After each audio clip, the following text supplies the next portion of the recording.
আমরা ইউনূস মহোদয়কে একটা মেসেজ দিতে চাই, আপনার কানে যদি আমাদের কথা না পৌঁছায় আমরা যমুনাতে আইসা আপনারে আমাদের কথা শোনাবো। গিলাপ মঞ্চের মানে ফেসবুক পোস্ট দেখছেন কিনা আমি জানি না, ওইখানে বলা হয়েছে যে আমাদের হাদি ভাইয়ের অবস্থা অত্যন্ত সংকটাপন্ন এবং যদি সে শহীদি মিছিলে মানে যুক্ত হয়ে যায় তাহলে আপনারা সবাই শাহবাগে জড়ো হয়েন, এই কথাটা কিন্তু বলা হয়েছে, আপনারা খেয়াল করলে দেখবেন।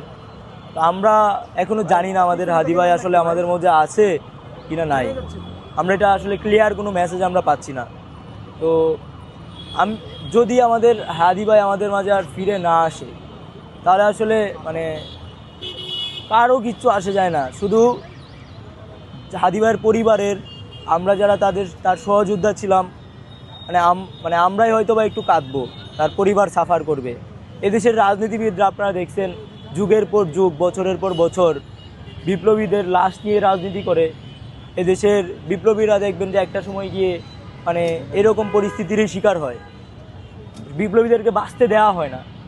আমরা যারা আজকে মানে বাসা থেকে বের হয়েছি আমরা জানি না যে আসলে বাসায় ফিরতে পারবো কি না।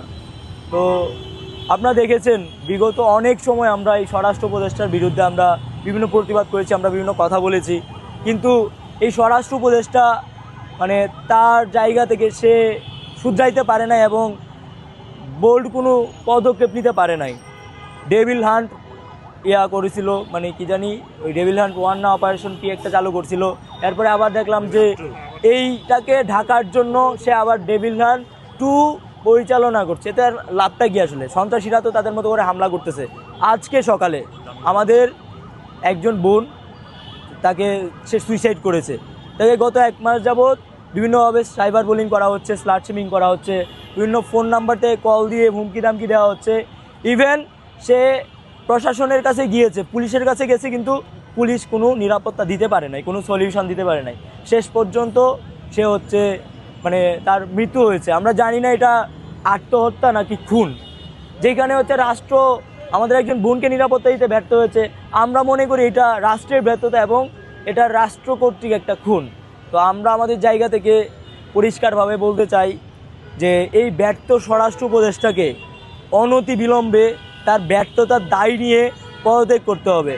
আমরা দেখতে পাচ্ছি অনেকেই ইনিয়ে বিনিয়ে এই স্বরাষ্ট্র উপদেষ্টাকে নর্মালাইজ করার চেষ্টা করছে এবং তারা গোলটেবিল বৈঠকে যাচ্ছে। জুলাই অভ্যুত্থানের সময় আমাদের প্রত্যেকটা সিদ্ধান্ত রাজপথ থেকে যেমন হয়েছে, ঠিক একইভাবে অভ্যুত্থান পরবর্তী সময়ে এখনও আমাদের প্রত্যেকটা সিদ্ধান্ত রাজপথ থেকে হবে।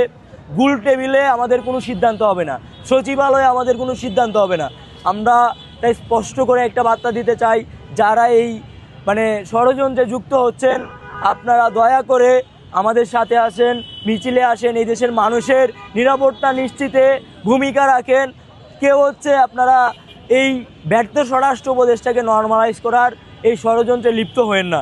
এদেশের মানুষের কথা চিন্তা করেন, আপনাদের সহযোদ্ধাদের কথা চিন্তা করেন, হাদি ভাইয়ের কথা অন্তত চিন্তা করেন, আমাদের রুমিয়াপুর কথা অন্তত চিন্তা করেন। চিন্তা করে আমাদের সাথে মিছিলে সামিল হন, আমাদের সাথে আসার দরকার নেই, আপনারা আপনাদের মতো করে প্রতিবাদ করেন, কিন্তু এই স্বরাষ্ট্র উপদেষ্টাকে নর্মালাইজ করার ব্যর্থ চেষ্টা আপনারা করেন না। আমরা আগেও বলেছি, এখনও বলছি, এইবার এই স্বরাষ্ট্র উপদেষ্টার পদত্যাগ ছাড়া আমরা রাজপথ ছাড়বো না। এই লাশের মিছিল আমরা দেখতে পাচ্ছি অভ্যুত্থানের পর থেকেও শুরু হয়েছে, এটা এখনও শেষ হয়নি। আমাদের রুমিয়াপু পর্যন্ত এসে ঠেকেছে, আমরা জানি না এই লাশের মিছিল কখন শেষ হয়। আওয়ামী লীগের এই লাশের মিছিল তারা মানে কখন শেষ করে আমরা জানি না। তো আমরা আমাদের জায়গা থেকে স্পষ্ট বার্তা দিতে চাই, এতদিন আমরা অনেক সহ্য করেছি, এখন দেশের যেখান থেকে আমাদের কথা শুনতে পাচ্ছেন আপনারা আওয়ামী লীগের বিরুদ্ধে, এই ফেসিবাদের বিরুদ্ধে প্রতিরোধ গড়ে তোলেন, নয়তো নিজেদের নিরাপত্তা নিজেদেরকেই নিশ্চিত করতে হবে। এই ব্যর্থ স্বরাষ্ট্র উপদেষ্টা, এই রাষ্ট্রযন্ত্র ইউনূস আমাদের নিরাপত্তা নিশ্চিত করতে পারে নাই। আমরা ইউনূস মহোদয়কে একটা মেসেজ দিতে চাই, আপনার কানে যদি আমাদের কথা না পৌঁছায় আমরা যমুনাতে আইসা আপনারে আমাদের কথা শোনাবো। গুড লাক পেনের সফট অয়েল বেসড ইঙ্ক দেয় নিখুঁত লেখার আত্মবিশ্বাস। Good luck pen, make your lakh.